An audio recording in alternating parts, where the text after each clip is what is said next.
Character Yashoda को देखते हैं जो एक हॉस्पिटल में आती है और यहाँ हमें पता चलता है कि वो 3 महीने की प्रेग्नेंट है। दरअसल यशोदा पैसों के लिए सरोगेसी माँ बनी है, यानी कि ये बच्चा पैदा होते ही किसी और के पास चला जाएगा और उसके बदले यशोदा को पैसे मिलेंगे। जब यशोदा चेकअप के लिए अंदर जाती है तो डॉक्टर उसे कहती है कि कंपनी वाले आधे पैसे देकर तुम्हें अपने साथ ले जाएंगे।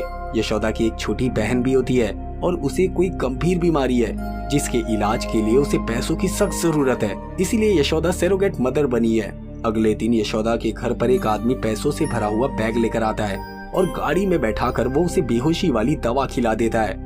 उसके बाद जब उसकी आंख खुलती है तो वो अपने आप को उस कंपनी में देखती है जिसके बारे में डॉक्टर उसे बता रही थी और उस कंपनी का नाम था एवा।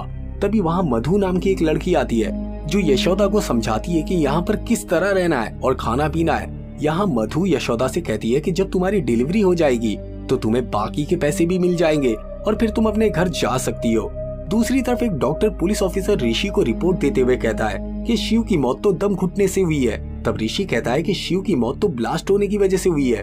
यहाँ ये लोग जिस शिव की बात कर रहे हैं उसकी मौत उसी दिन हुई थी जिस दिन यशोदा को उस कंपनी वाले लोग लेकर जा रहे थे, लेकिन शिव की मौत कार में ब्लास्ट की वजह से हुई थी। उसके साथ आरुषि नाम की मॉडल भी थी। तब डॉक्टर ऋषि से कहता है कि कार में ब्लास्ट तो हुआ था लेकिन कार में एयरबैग काम ना करने की वजह से शिव की मौत हुई थी। अब ये सारी बातें ऑफिसर ऋषि कमिश्नर को बताता है। कमिश्नर कहता है कि मीडिया को बुलाकर हमें इस केस को बंद कर देना चाहिए, लेकिन ऋषि उन्हें ऐसा करने से मना करता है और कहता है कि मुझे थोड़ा और टाइम दीजिए, मैं शिव की मौत का सच जानकर ही रहूंगा और मुझे इस केस के लिए किसी एक्सपर्ट की जरूरत भी पड़ेगी। मेरी नजर वासुदेव सर पर है जो पुलिस को ट्रेनिंग देते हैं। फिर कमिश्नर ऋषि को ये परमिशन दे देता है। दूसरी तरफ सुधा नाम की एक वार्डन यशोदा को स्कैनिंग के लिए लेकर जाती है। स्कैनिंग रूम में गौतम नाम का एक डॉक्टर होता है जो वहाँ मौजूद सरोगेसी मदर बनी लड़कियों की स्कैनिंग करता है। धीरे धीरे यशोदा और गौतम एक दूसरे को पसंद करने लगते हैं। एक दिन जब सभी सरोगेट मदर खाने की टेबल पर होती हैं, तो वो सभी अपना एक दूसरे से इंट्रोडक्शन करवाती है। किसी का 8वां महीना चल रहा है तो किसी का 6ठा महीना चल रहा होता है, जिनके नाम तेजू, लीला, काजल और जेनी होते हैं। शुरू में तो यशोदा उनके साथ कंफर्टेबल नहीं हो पाती है, लेकिन बाद में उन सभी की दोस्ती हो जाती है और वो एक साथ रहने लगती है। एक दिन तेजू यशोदा की रैगिंग के लिए जोन 2 से सिगरेट की डिब्बी लाने को कहती है, क्योंकि जोन 2 में किसी भी पेशेंट का जाना मना था।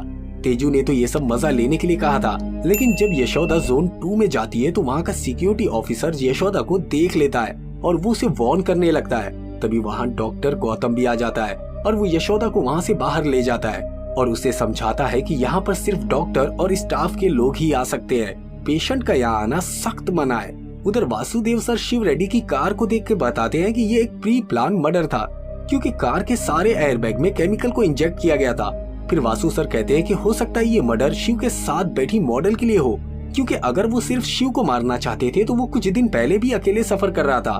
उसके बाद ये लोग उस मॉडल आरुषि के घर जाते हैं और उसके लैपटॉप की मदद से जांच पड़ताल करते हैं, जिससे उन्हें एक साइट से एक बंदे की वीडियो मिलती है और ये बंदा हमेशा आरुषि को बताता था कि उसे कौन सा ब्यूटी प्रोडक्ट को प्रमोट करना है और किसको नहीं करना है। हाल ही में आरुषि के पास एक ब्यूटी प्रोडक्ट का प्रमोशन आया था जिसे इस बंदे ने मना करने के लिए कहा था, क्योंकि उन लोगों ने ये नहीं बताया था कि इस प्रोडक्ट को बनाने में किस चीज का इस्तेमाल किया गया है। फिर ऋषि और वासु सर उस ब्यूटी कंपनी के पास जाते हैं जहाँ एक बंदा होता है जिसके पिता सेंट्रल मिनिस्टर गिरिधर होते हैं। दूसरी तरफ वार्डन सुधा का एक्सेस कार्ड कोई चुरा लेता है, जिसकी वजह से वो काफी परेशान होती है।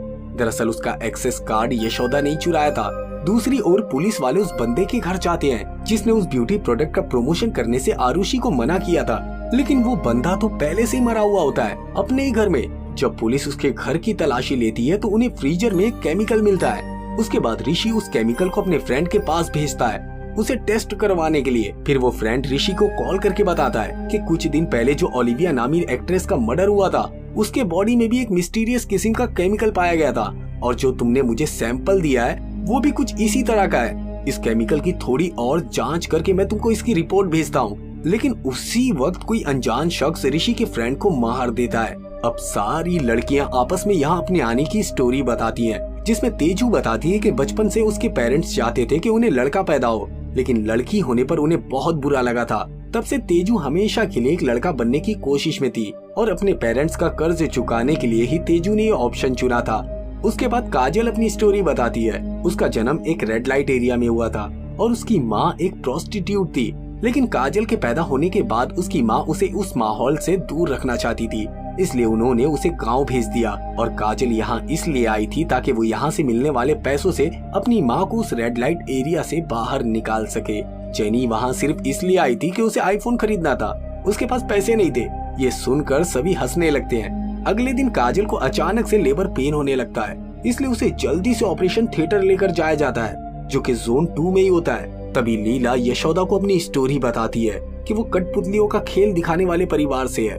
उसने हमेशा से कृष्णा की कहानियां सुनी है। उसे हमेशा ऐसा लगता था कि एक दिन जरूर भगवान कृष्णा उसके बेटे के रूप में उसकी कोख से जन्म लेंगे। लेकिन जब उसकी शादी हो गई तब उसे डॉक्टर के जरिए पता चला कि वो अपने हस्बैंड के साथ कभी भी बच्चा नहीं पैदा कर पाएगी। तभी उसे सरोगेट मदर बनने का भी ऑफर मिला, जिससे वो बहुत खुश हो गई थी।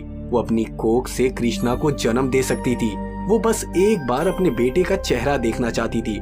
इधर मधु सबको बताती है कि काजल का बच्चा उसके पेट के अंदर ही मर गया था। किसी तरह करके उन्होंने काजल की जान बचाकर उसे उसके घर वापस भेज दिया है। दूसरी तरफ ऋषि और उसके साथियों पर हमला हो जाता है, जिसमें वो साथी मर जाता है। और उधर कमिश्नर की गाड़ी का भी एक्सीडेंट हो जाता है, जिसकी वजह से वो भी हॉस्पिटलाइज्ड हो जाते हैं। उधर काजल के इस तरह चले जाने से सबको बहुत बुरा लगता है, लेकिन यशोदा को ये सब कुछ अजीब सा लग रहा था, इसलिए वो बेहोशी का नाटक करते हुए जोन 2 में एंटर कर जाती है और वो वहाँ कुछ ढूंढने की कोशिश करने लगती है। तभी वहाँ डॉक्टर गौतम भी आ जाता है और उसे उसके रूम में भेज दिया जाता है। उधर कमिश्नर ऋषि और वासु सर को बताते हैं कि ओलिविया साल में 2 बार इंडिया आती थी और यहाँ पर वो 3 दिन के लिए रुकती थी, और ऐसे ही 122 फॉरेन लड़कियाँ हर 6 महीने बाद इंडिया आती रहती है और उनके आने का रीजन अभी तक पता नहीं चल पाया है। और उन सारी लड़कियों में बस एक ही बात कॉमन होती है कि वो सारी की सारी बहुत ही ज्यादा अमीर होती है। और अब एक अलीना नाम की लड़की भी इंडिया आने वाली है, इसलिए ऋषि और वासु सर उस लड़की को